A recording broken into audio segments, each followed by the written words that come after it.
Hello everyone, I'll be taking you along with me as I prepare for my next shop update, which features this wool, a 50-50 blend of 13 micron Merino and CVM. The qualities of this wool are extreme softness, as the Merino is just as soft as cashmere, but the CVM lends some structure and loft, bounce, and elasticity, creating a soft, also quite lively wool. The CVM is from West Coast Color, Lynne Anderson's farm in Salmon Arm, British Columbia.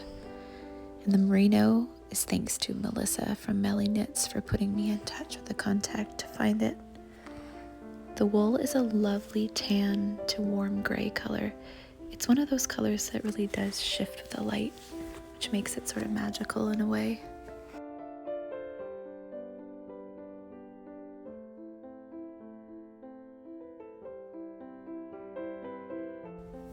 The wool I chose to blend with in my bats to pair with the Merino and CVM is from Haunui Wool Co. in New Zealand in various natural shades. This wool has a lovely loft to it, as well as a long staple length while being extremely fine. There is also some beautifully soft alpaca in various shades of gray from Twisted Sisters Mill, which is located in Alberta, Canada.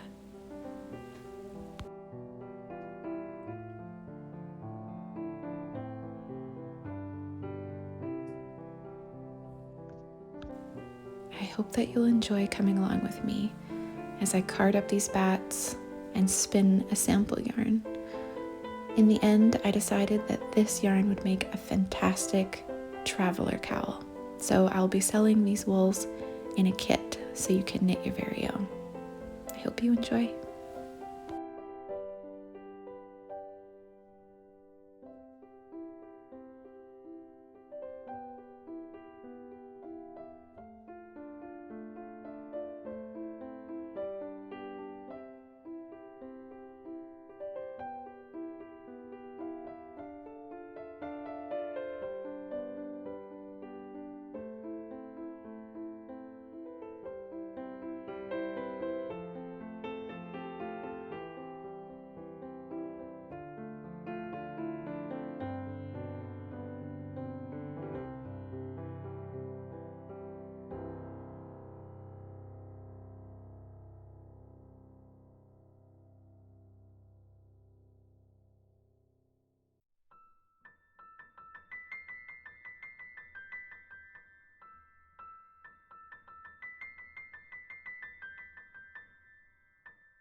thought I would pop in at the end of the video to say hello. My name is Lindsay. I am a knitter and a spinner and a bat maker behind Artifacts of Appreciation. Thank you to everyone who has stuck with me for so long. It has been several years since I have made anything for YouTube, and it's nice to be back here. I am a mother of an almost 2-year-old, so as you can imagine, that has made it a little bit more challenging to find time to actually film anything, but I'm finding a method that works for me. So I really enjoyed making this video this month. I thought I would stop at the end here and tell you about how my Traveller Cowl is going, my thoughts on the spin, a little bit more information on the wool itself for you. So without further ado, I will show you the cowl. And I am, of course, in the middle of the row, which makes it a little bit more challenging to show you. But here is what I've got so far. And this fabric is so squishy. I love how these garter ridges really cause a lot of dimension, and I know that when I wear this, it's going to catch a lot of air, so it's going to be nice and warm. So I ended up just following her measurements approximately. In the pattern, she gives multiple gauges, and she gives a really great schematic so that even if your gauge is different than what she has written, you can just measure as you go, which is great because my yarn ended up being about an Aran weight.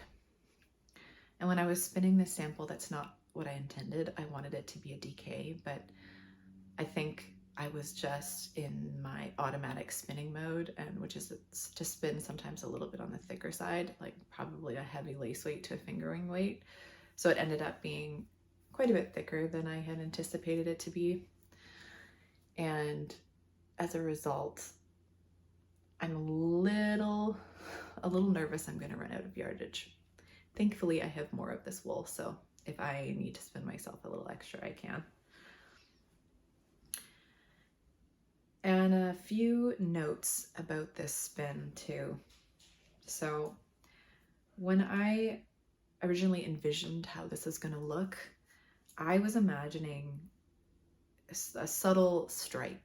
And so that's how I spun it. I ended up splitting each of the bats. There's 4 small 25-gram bats, and I split them up into like really thin strips, so it would create narrow stripes.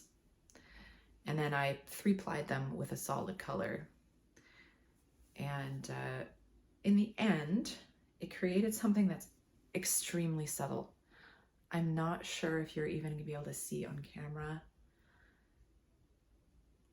how subtle the stripes are. This is something I wasn't 100% pleased with, so I ended up changing the finished bats that I'm going to be selling to you to create a bit more contrast between the bats, so that if you did spin it the way that I did, which of course you don't have to, you would get to see more of those stripes. If I were to knit this again, I think that I would maybe just make 2 plies. I would just ply 2 of the bats together, another 2 of the bats together, and then the solid color, and I would just stripe them. I really think I would like how that would look for just a bit more of a graphic look to it. This is just very subtle, and I know that it's just gonna go with everything because there's not a bold pattern to it. It's just gonna suit everything, and I'm very pleased with the color. I just feel like this coolish, warmish beige gray is just so flattering on everyone because it just brings out the warmth in your skin tone, but also it has that gray hue to it, so it just makes it very wearable, say if you have more gray than brown in your wardrobe. And I'm really enjoying this knit. I'm already spinning for a traveler shawl, and I'm just about done. I'll show that to you in the next video. Okay, and now a little note on this CVM merino that I have here. So I want to tell you a bit more of the story behind this wool.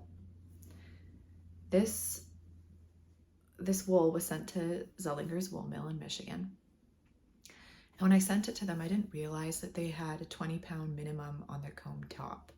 So what I had anticipated was to get comb top of each fleece back for me to blend together on my own. But I got a call from them saying, you know, you don't have enough of the CVM or the 13 micron merino for us to do a run. So how about we combine them together? And at first I was nervous because I've never seen a CVM merino comb top before. But when I got the wool back, I was very pleasantly surprised.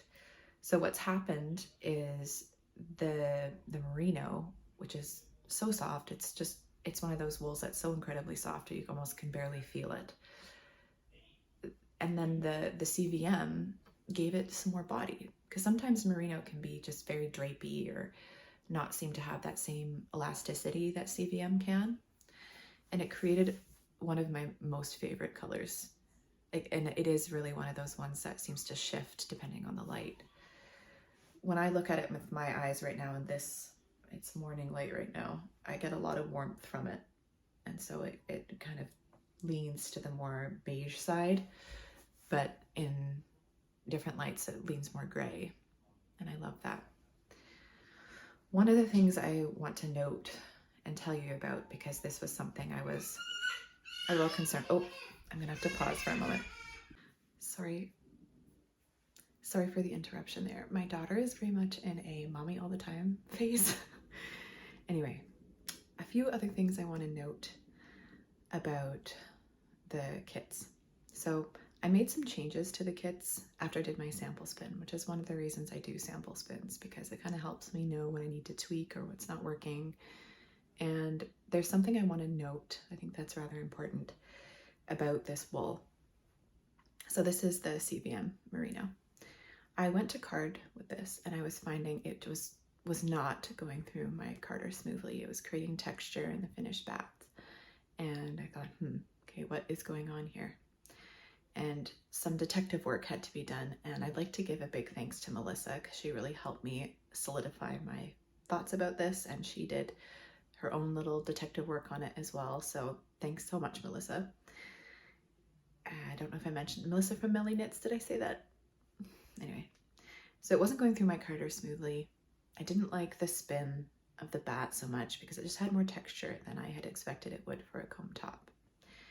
And Melissa and I came to the conclusion that's because there is some grease that was left in this wool. It's very minimal. Like, it's not like when you touch the wool, your hands are left really sticky, but there is a small trace of it that you can feel on your fingertips. It doesn't seem to affect the spinning experience from when you spin directly from this. It's not like the fibers are sticking together and making it difficult to draft. So our hunch is that the mill, so Zeilingers mill, potentially had to add a little more grease or leave some grease in the merino so that it would smoothly go through their carders. It's so fine. It's so susceptible to being just shredded because 13 microns is such a thin fiber. So that's our hunch. I still have yet to get in touch with them and just see if they have some thoughts about what happened. And yeah, so thankfully the wool itself does not seem to be damaged or fragile in any way. It doesn't seem like there's any weakness in the wool itself. So the wool's fine. So this is really just a problem that will just quite literally wash out, which is fantastic, because for a product like this that is made with something that is so rare and of such a high quality, it would have really broken my heart to see it damaged in some way, but thankfully that wasn't the case. And I changed up the bats to add quite a bit of Haunui fiber into the bats so that you'd have a really nice spinning process, because the Haunui from New Zealand, I believe, is sent to a wool mill in Italy, and they do a fantastic job with their comb top. It's so smooth and even. So I just thought, you know what, for the spinning experience, I'm gonna just add a lot more Haunui, and I'm so glad that I did. So for one of the plies in this, I actually used the Haunui bat that had just a touch of the CVM merino in it, and it spun so beautifully.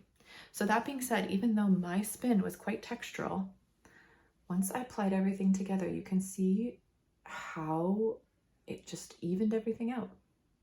You can't seem to notice it. And what I really like about putting the Haunui with this wool is the Haunui also has this beautiful loft and bounce to it that reminds me a lot of Polworth. So I thought that they would complement each other really well, and I think that is going to be the case. At least it was in the little spin that I sampled with it. Okay, so I hope that's all the information for this.